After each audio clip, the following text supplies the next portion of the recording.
கடந்த 15 நாட்களாக நம்ம பவுனம்மா அவங்களுடைய உடல் உபாதைகள்னால பாதிக்கப்பட்டதிலிருந்து மீண்டு வர்றதுக்கு என்னென்ன பண்ணுறாங்கன்னு வரிசையாக பார்த்துக்கிட்டு இருக்கிறோம். இப்போ அந்த வரிசையில் இப்போ நீங்கள் பார்க்கக்கூடியது இவங்களுடைய மூட்டு ஜவ்வு தசை பிடிப்பு இருக்கு இல்லைங்களா, அதிலிருந்து மீள்வதற்காகவும் ஏற்கனவே மீண்டு வந்திருக்கக்கூடிய இரத்த சோகை எலும்புரிக்கி நோய் வெரிகோஸ் வெயின் எல்லாம் இருக்கு இல்லைங்களா, அதில் மீண்டும் பாதிக்கப்படாமல் இருக்கிறதுக்காகவும் பயன்படுத்தக்கூடிய ஒரு குருபாக இயற்கை உணவு தயாரிப்புங்க.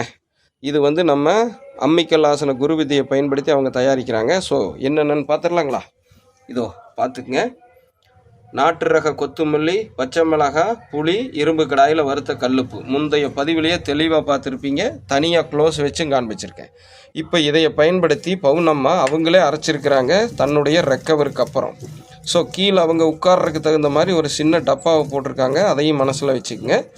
ஒரு பெண் சரியான கெப்பாசிட்டியில் அரைக்கணும்னா குத்த வச்சு உட்காந்து அரைக்கணும். இவங்களுக்கு இருக்கிற பிரச்சனைக்கு இதுவே பெரிய விஷயம். ஸோ அதை மைண்டில் வச்சுக்கோங்க.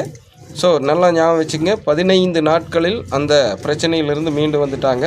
எலும்பு ஜவ்வு அதெல்லாம் சொல்கிறேன் இல்லைங்களா, தசை பிடிப்பு அதிலிருந்து. ஓகேங்களா? கடந்த வாரத்துக்கு முந்தின வாரம் அவங்களுடைய பூண்டு பொரி தயாரிப்புக்கு கீழே உட்காந்து பூண்டு தொலைச்சிட்டு எந்திரிச்சு கொஞ்சம் நேரத்தில் அந்த பிடிப்பு வந்திருக்கு. ஸோ அதிலிருந்து இப்போ நல்லா ரெக்கவர் ஆகிட்டாங்க.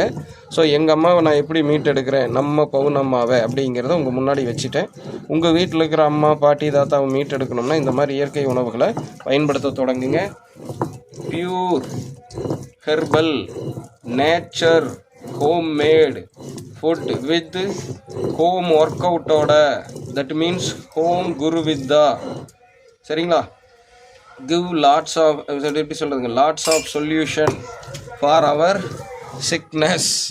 ஸோ முடிந்தவரை ஆங்கிலத்திலும் முயற்சிக்கிறேன்.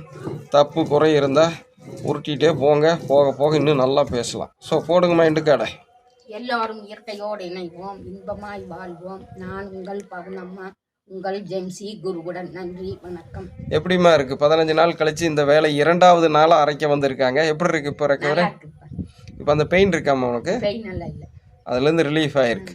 ரொம்ப நேரம் நடந்தால் மட்டும்தான் வலிக்கு இல்லையா? மற்றபடி இப்போ சின்ன சின்ன வேலைகளுக்கு கரெக்டாக இருக்குது. ஸோ அதுவும் இன்னும் 21 நாள் இல்லை 48 நாளில் பர்ஃபெக்டாக ரெடி ஆயிடுவாங்க.